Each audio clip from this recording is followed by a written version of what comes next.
Hablando de Estados Unidos, está publicando esta mañana en el Washington Post, una columna sobre la desertificación o sobre la lucha antidrogas, mejor, el embajador de Colombia en los Estados Unidos, que es Daniel García Peña. En Washington, Juan Camilo. Néstor, es una columna con un tono que hay que recordarle al gobierno de los Estados Unidos y a las autoridades aquí, y es el precio que ha tenido que pagar Colombia en la lucha, en la guerra contra las drogas. Está titulada "Estados Unidos no puede darse el lujo de abandonar la lucha contra las drogas en Colombia", y arranca recordando los 13 policías que fueron asesinados durante ese atentado en contra de un helicóptero en Amalfi, mientras adelantaban labores de erradicación en cooperación con los Estados Unidos, y que fue un helicóptero donado por el gobierno de los Estados Unidos. Colombia no llora en soledad. Los narcóticos que alimentan esta violencia no están destinados a nuestras calles, sino principalmente a las calles de Washington, Nueva York, Miami, Los Ángeles y más allá.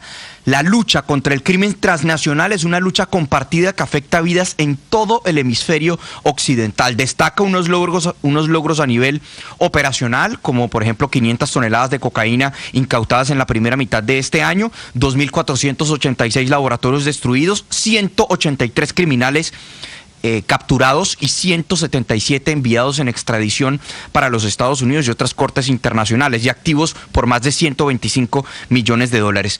Reconoce, o más bien pide, porque el día lunes, cuando se conozca el procedimiento, lo que vamos a tener, nosotros todavía heredamos o todavía lo conocemos como el proceso de certificación o desertificación, porque ese era el proceso que se remonta a los años 96 y 97, cuando el gobierno de Samper fue desertificado. Pero lo cierto es que ese proceso tuvo modificaciones en el 2002 y 2003, y ya por lo menos en términos oficiales en documentos del gobierno de los Estados Unidos, la palabra desertificación no aparece. ¿Qué es lo que vamos a tener?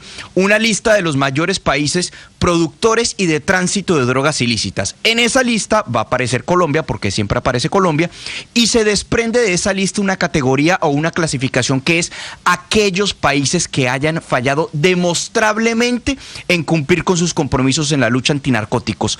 Quienes estén en esa lista son lo que nosotros consideramos o llamamos popularmente como desertificación, y el miedo es que Colombia aparezca en esa lista de países que fallaron demostrablemente durante los últimos 12 meses en sus esfuerzos en la lucha contra las drogas. El embajador no pide en esta columna que no se nos incluya o que no se nos reconozca como que no cumplimos con los esfuerzos. Lo que pide es que se nos mantengan los recursos para la fuerza pública en Colombia, precisamente para poder adelantar esos operativos tan importantes en contra del narcotráfico. ¿Qué es lo que se cree que va a pasar? Que el lunes tendríamos, popularmente como se conoce, una desertificación, pero con algo que es conocido como un waiver, y es decir, se mantendrían los recursos para la fuerza pública en Colombia. Pero es el tono de la columna que está publicando hoy el embajador Daniel García Peña en el Washington Post, Néstor. Sí, a propósito, señor embajador García Peña en Washington, buenos días. Buenos días, Néstor, Juan Camilo y todos los oyentes. El embajador García Peña ha sido en Colombia un muy reconocido periodista. Debo decirle que le quedó muy bien esta columna, embajador.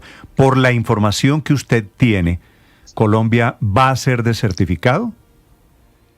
Por la información que yo tengo, todavía no hay decisión, porque eso le corresponde exclusivamente al presidente Trump.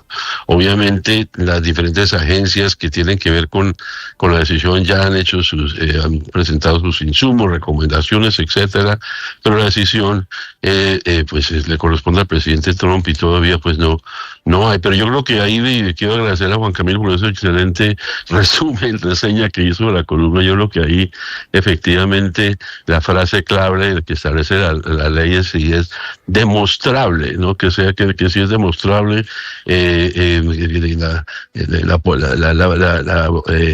los resultados en relación con la lucha antinarcóticos, y lo que la columna y los esfuerzos que seguimos haciendo hasta el último momento es que es demostrable que todo lo contrario, que Colombia sigue siendo el aliado más importante que tiene Estados Unidos en este hemisferio, y yo diría en el mundo, en la lucha contra las drogas, que no hay país que ha sacrificado más en cuanto a recursos, en vidas humanas, y lo que sucedió recientemente en Amalfi, también mencionó lo de Cali, donde murieron civiles, son muestras concretas en el cual, pues efectivamente, la cocaína que están consumiendo en las calles de los Estados Unidos, pues es Colombia, que está en la primera línea en esa lucha lucha. Entonces, vamos a ver, yo en eso no me atrevo a especular. Yo creo que aquí seguimos haciendo la tarea. De hecho, estoy saliendo ahorita, estamos cumpliendo con este último día de gira, de agenda con el comandante del Comando General, el almirante Cubides, y el general Triana de la Policía Nacional.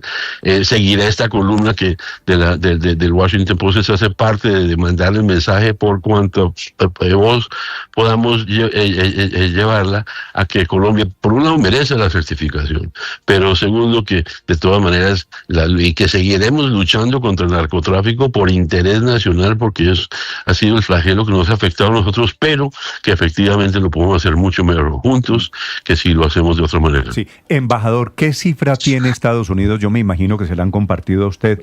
¿En cuánto han aumentado las hectáreas cultivadas con hoja de coca en Colombia? No, esa cifra, de hecho, hace ya varios años acordamos que las cifras que los dos utilizamos son las de Naciones Unidas, que son las que son conocidas públicamente. Las últimas cifras corresponden al 2023, seguramente pronto saldrán las del 2024, pero no hay, digamos, en ese sentido, una cifra por parte de Estados Unidos. Le pregunto si estamos de acuerdo en que el tema es demostrable. ¿Qué hay para demostrar si ya extraoficialmente se dice que ese radar de Naciones Unidas tiene sondeadas casi 300.000 hectáreas cultivadas con hoja de coca en Colombia? Bueno, ya la cifra no entró a debatirla, pero lo que sí es demostrable es que Colombia primero estamos adelantando erradicación. La muerte de los policías es una muestra que estamos haciendo la tarea, que efectivamente nos hemos comprometido a unas metas que se están cumpliendo. Bueno, podemos también decir que después de la Malfia hubo una pausa en las operaciones antinarcóticos, con toda la razón, porque estamos mostrando que es muy fácil desde Washington exigir no sé cuántas hectáreas, etcétera, pero en lo concreto, en el terreno, hacerlo realidad en Colombia, pues es otra cosa. Por otro lado, estamos apostando a una erradicación permanente. Mire, lo cierto es que en el pasado se hacían grandes anuncios que erradicamos 50.000 hectáreas, 70.000 hectáreas con la fumigación aérea, etcétera, y lo que uno mira en el largo plazo, eso no funcionó. Los cultivos que se erradicaban, que fumigaban en Caquetá, se iban para el Putumayo, después se iban para Nariño.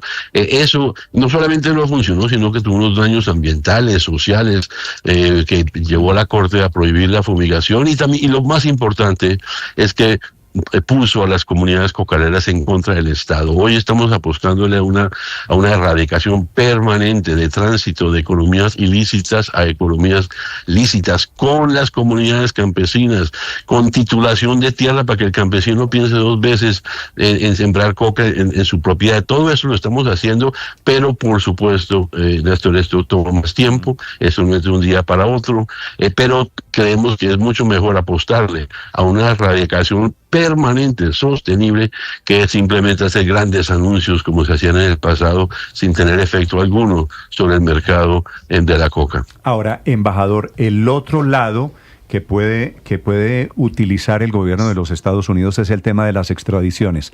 A usted, como embajador, como representante del gobierno allí en Washington, ¿le han dicho algo sobre las extradiciones que ha frenado el presidente Petro? A ver, siempre preguntan, por supuesto, es una pregunta que hacen, pero siempre hemos explicado lo mismo. Primero han sido solamente dos casos puntuales que han sido frenados. Puede ser una forma de decirlo, pero sí, efectivamente están congelados. Es decir, no es que no los vamos a extraditar, están condicionados a el cumplimiento. Paz que adelante, en el día que eso no sea el caso, pues la extradición se vuelve y se mandan los aviones y los mandamos para Estados Unidos. Pero esos son solamente dos. De hecho, no es la primera vez que Colombia hace eso. En el gobierno del presidente Santos no sé cuántas situaciones se hicieron iguales, pero el dato contundente es que estamos extraditando, oiga esto, una extradición cada 30 horas. en lo que llamamos de este gobierno hemos extraditado números récord y seguimos extraditando. Sí. Eso la semana pasada, 2 del Tren de Aragua que fueron extraditados para una corte en Colorado. Es decir, eso todos los días. De esta manera que a la extradición, al contrario, es una muestra de cómo es este gobierno y todos los gobiernos. Yo no voy a decir eso, no creo que es eso una cosa que también he insistido mucho. Es un esfuerzo de país. Aquí no es de si es el gobierno, de un gobierno o del otro. Todos los gobiernos y el país entero durante décadas hemos entendido que el narcotráfico es un flagelo que nos afecta a todos. Y nadie preguntó si los policías muertos en Amalfi eran de izquierda, de derecha. No, aquí hay un tema que nos afecta a todo el país. Sí. Embajador, en este tema de la certificación, ¿tiene alguna influencia o tendría, de acuerdo con su experiencia y su conocimiento, las posiciones que ha tomado el presidente Petro con respecto a Maduro, al cartel de los soles, etcétera? No, digamos, lo que la ley y Juan Camilo Merlano, digamos, claramente establece es una evaluación de la lucha contra las drogas. Las discusiones políticas que puedan haber de otros temas, pues no hacen parte de esta evaluación. Ahora, yo repito, no me atrevo a adelantarme a una decisión que una vez más le corresponde a el presidente Donald Trump. Y cuáles pueden ser los elementos que lleven a que él tome decisión, pues no lo sé.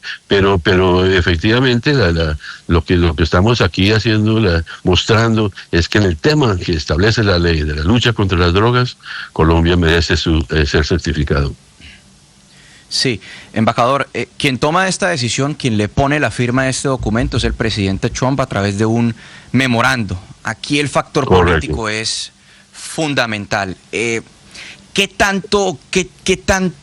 ¿Tanta certeza o qué tanta seguridad podemos tener o puede tener el gobierno colombiano que han podido aproximarse a aquellas personas que le hablan al oído al presidente Trump al momento en el que va a firmar ese documento y puedan tener cierta influencia en favor de Colombia, diciéndole, por ejemplo, presidente, sí, hay resultados que pueden ser mejor, pero mire, fueron asesinados 13 policías en Amalfi, Antioquia, en medio de labores de erradicación, han extraditado tantos individuos. ¿Quién le puede, qué tan bien se ha podido aproximar a ese funcionario que le habla al oído a Trump y que pueda abogar por Colombia?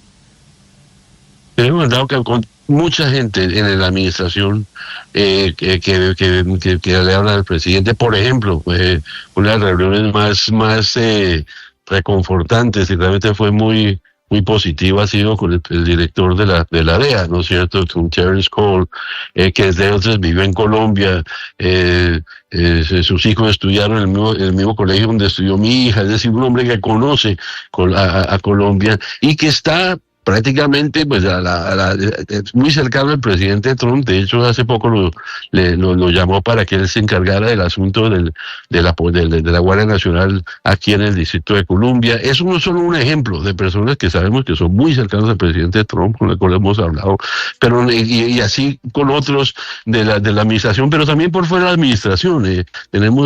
Hemos tenido conversaciones con personas, por ejemplo, el senador Bernie Moreno, con el cual volvimos a vernos ayer, que es una persona de mucha influencia también en la Casa Blanca, el senador Tommy Tuberville de Alabama, que es el muy cercano al presidente Trump, Lindsey Graham. Es decir, hemos mandado y hemos hablado con muchas personas pero a predecir con quién va a hablar Trump el lunes o con quién pueden reunirse para esta decisión, pues obviamente ya sería el grado de especulación, pero lo estamos cubriendo todos los frentes y efectivamente, Juan Camilo y pues a todos, esta columna de Washington Post también es parte de ese porque sabemos que es el periódico más influyente, claro. Y esperemos que esta mañana la columna también lean otras, que lo lean y que por lo menos eso ayude a mandar el mensaje. Embajador, le quiero hacer una última pregunta. Se ha venido hablando de la posibilidad de que lo que viene para Colombia es una desertificación condicionada o una desertificación con letra menuda, que es lo que llaman el waiver. El waiver, que no implicaría el recorte inmediato automático de los recursos, por ejemplo, para la lucha antidrogas. ¿Ese es uno de los escenarios que ustedes tienen sobre la mesa? Por supuesto, hay 3 escenarios. La verdad, hay que prepararse para, como decía mi madre, hay que desear lo mejor y prepararse para lo peor. Hay 3 escenarios. Es una, la certificación plena, que es a la cual aspiramos y la cual, pues, Colombia, con la excepción de los años 90, siempre ha tenido. 2, eso que tú mencionas del waiver, que es lo que llaman allá por interés vitales nacionales, que también se invocó en el pasado. De hecho, en el primer y último año del gobierno de Samper también se invocó esa figura que digamos es una desertificación pero sin condiciones ni sanciones. Y tercero, pues la desertificación, que también hay elementos de incertidumbre porque la ley establece una serie de posibilidades, yo diría un menú de posibles sanciones a las cuales puedan acudir. Entonces tampoco es claro, aún en el peor escenario de la desertificación, cuál de esas medidas que se establecen en la ley, que son muy variadas y que son, digamos, podrían ser muy graves, efectivamente se tomen. Pero inclusive hablando de los antecedentes, la única vez que Colombia fue desertificado por allá en el 96 y 97, de ese menú de cosas, claro que tiene razón Juan Camilo, que las reglas de esa época eran distintas a la de hoy, pero es un ejemplo no más de cómo aún en ese momento las consecuencias fueron la suspensión de un programa de 35 millones y la quitada de la visa al presidente de Samper. Pero de la larga lista del menú de las... Usted, a propósito, sí. embajador, ¿usted trabajaba en esa época, creo recordar, con Samper? Yo era el alto comisionado de la paz, el presidente de Samper, efectivamente, sí. Sí, así que tiene malos recuerdos de esos días de desertificación. Sí, pero por otro lado, lo cierto es que también se demostró en ese momento que los efectos que no fueron ni de la lista, por ejemplo, de que Colombia fuera vetado a los préstamos del Banco Mundial o que fuera sacado del sistema financiero, sanciones, nada de eso sucedió. Y por lo tanto no quiero, repito, especular sobre lo que pueda suceder en este momento, porque menciona ese entonces como un antecedente, claro, de cómo aún en el caso de la desertificación tampoco es claro cuáles serían las medidas que puedan tomar. Pueden ser muy severas, como por ejemplo las que de alguna manera insinuó el presidente Trump en el incidente del 26 de enero, o puede ser efectivamente una desertificación con waiver en la cual no aplica ninguna de ellas. Entonces eso también es un grado de incertidumbre y por eso no es bueno especular. Embajador, ¿quién y cómo se anuncia la desertificación o la certificación? Ojalá. Pues el que toma la decisión del presidente Trump, normalmente la Casa Blanca tan pronto firma, pues esos son los que informan, pero vamos a ver si ese va a ser el canal regular o si el presidente Trump a veces le gusta hacer los anuncios él mismo. Esa parte también ha variado mucho en el pasado, que cada presidente tiene su estilo, entonces no sabemos muy bien cómo va a ser. Es el embajador Daniel García Peña desde Washington, 8 de la mañana, 31 minutos en Colombia. Embajador, gracias por estos minutos, un gusto saludarlo. Muy amable. Gracias a ustedes y ahí estamos.